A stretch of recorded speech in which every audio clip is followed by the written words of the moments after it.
So students, you can call double concave lens as just concave lens and double convex lens as just convex lens. In this case, it is double-sided so that we can understand it easily. So here are the terminologies. I have mentioned center of curvature C1 and C2. There are two, and this is the principal focus. There are two principles of focus. One is on the left side and one is on the right side. So the straight line passing through C1 and C2, this line is known as principal axis. The center point of the lens is known as, yes, it is known as the origin. You can mark it as O. And the distance between M and N is the diameter of the lens. This is also known as aperture of the lens. You can see here there are two f1 and two f2 mark. This is the double distance of focal length. You can also see that convex lens is concentrating a ray of light. This is imagine this is the ray of light, and these both are meeting at point f2. This is known as converging. So this lens is also called as converging lens, and concave lens is also called as diverging lens. You can see the rays are moving apart from each other. You can see here it is going like this and it is going like this.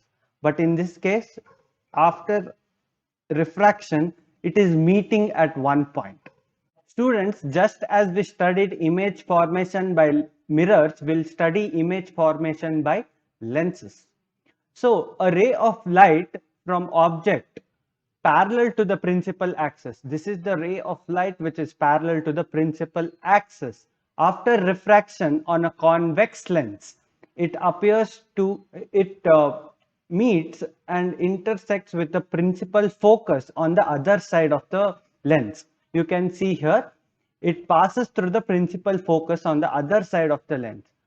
But in case of concave lens, it appears to diverge from the principal focus on the same side.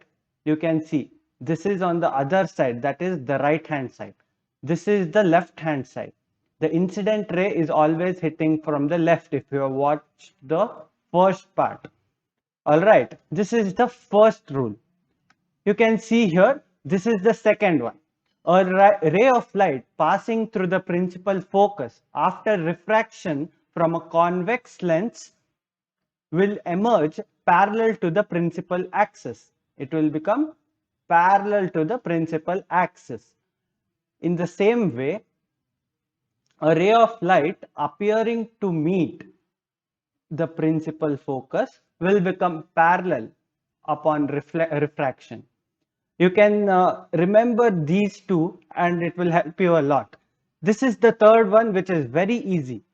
A ray of light passing through the optical center. This is the optical center, the point O. If it is passing through it, it does not diverge at all. It does not have any deviation in both cases.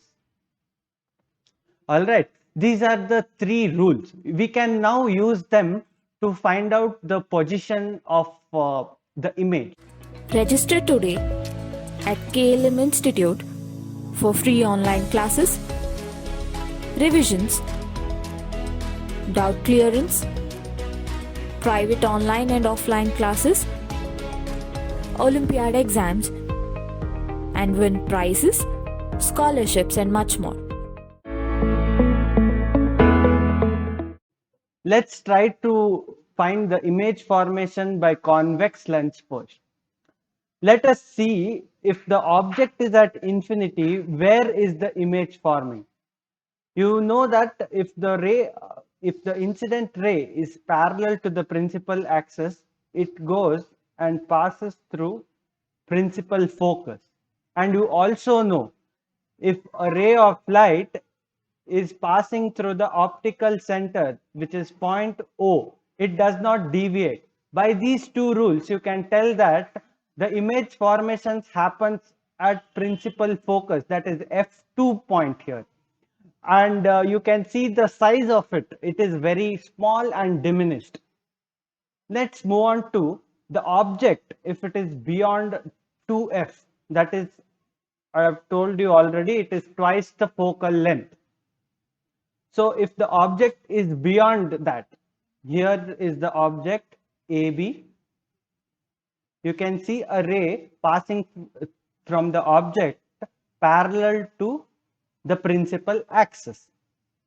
It passes the point F2, that is the principal focus on the other side, and one more ray which is passing through the optical center.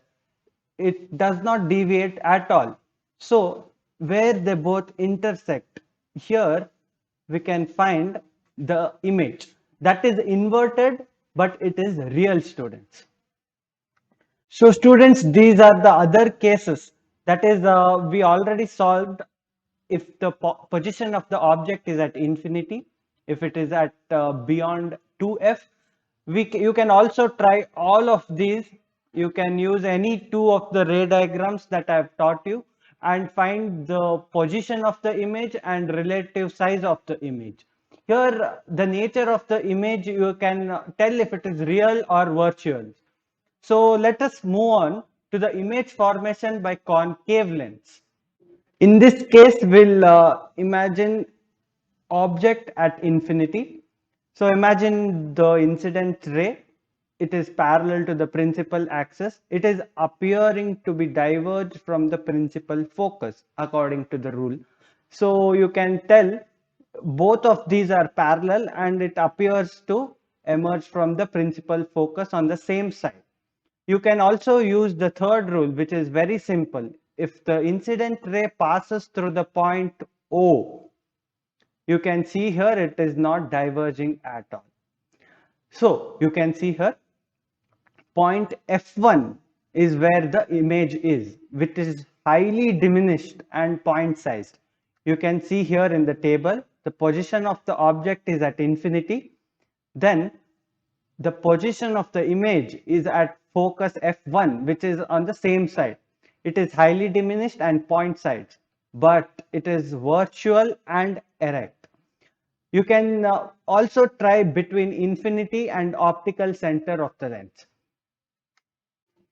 So students, let us move on to numericals. Before we do any numerical, we need to know the formulas. That is why I am telling you again and again to watch the first part of my video, because I have explained in detail the sign convention for spherical mirrors, which is the same for spherical lenses. So instead of point P, if you have watched the first video, you will know what it is. The pole of the mirror, here it is the optical center of the mirror. All the distances are calculated from the optical distance, optical center of the lens. Here the lens formula is the relation between object distance, image distance and the focal length. So 1 by V minus 1 by U is equal to 1 by F. This is the lens formula, students. And you can see here the magnification is given by, it is very similar. You can tell it is the same. Height of the image divided by height of the object, which is equal to image distance divided by object distance. You also need to know the power of lens. What is the power of lens? Our friends out there having spectacles has a very good knowledge of power of lens.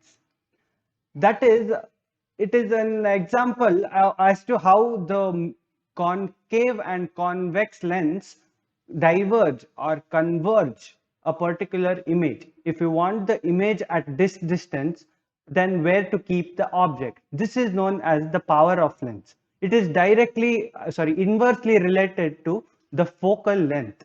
That is, you can tell this particular formula is P, which is power of lens, is equal to 1 by F, that is 1 by focal length. The unit for this is diopter. Give your imagination wings. If you're willing to write something, what are you waiting for? Share your ideas and thoughts. Let your ideas reach out to millions. Get your articles published through our blogs for free. Let us see our first numerical problem.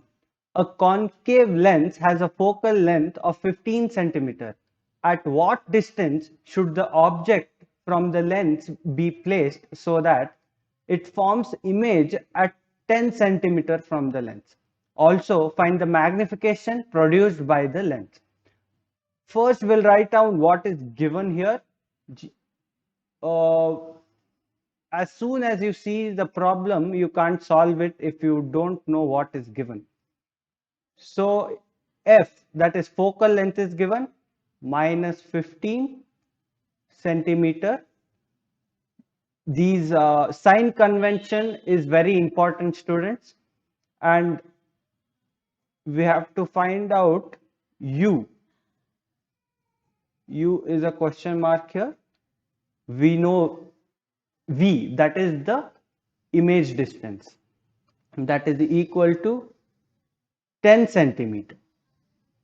In the neat fashion I have given on the next slide. Given image distance is v, you can see here it is 10. Focal length is f, that is minus 15 centimeters, and the object distance should be found out. Now we know the lens formula, which is 1 by v minus 1 by u is equal to 1 by f. So if you rearrange the terms, you will get 1 by u is equal to 1 by v minus 1 by f. We can substitute the given here.